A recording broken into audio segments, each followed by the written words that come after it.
বুনবাড়ি এসে রেপ করছে কোথায়? নীলনন্দল। ছেলের নাম কি? কার কথা কব?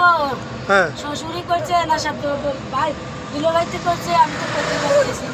আপনার কি হয়? আমার মেয়ে।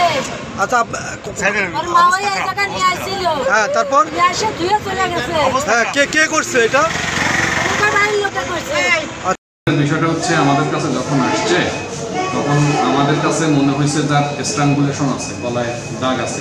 আমরা বারবার জিজ্ঞেস করার পরে সেজন্য ওই সাথে যে মহিলারা নিয়ে আসলো তারা বলছে যে এটা হলো তার বোনের সাথে ছিল, এই কারণে গ্যাসের সমস্যা হয়েছে, খিঁচুনি হচ্ছে।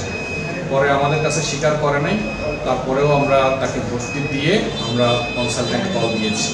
তারপরে তার পরবর্তীতে আমি বিভিন্ন লোক মুখে শুনতে পেয়েছি যে সেটা নাকি ধর্ষণের শিকার হয়েছে, কিন্তু ওই সময় আমাদের কাছে কিছু বলেও নি এবং আমরা বললেও আমাদের মানে দেখার সুযোগ ছিল না, মহিলা ডাক্তার ছিল। তখন হয়তো আমরা গাইনিতে রেফার করতাম, কিন্তু সেই ক্ষেত্রে উনি যেহেতু বলেননি আমরা মেডিসিনে রেফার করেছি। ওইখানে কনসালটেন্ট দেখে হয়তো ওনাকে পরবর্তী যে ব্যবস্থা নেওয়া সেটা নিয়েছে।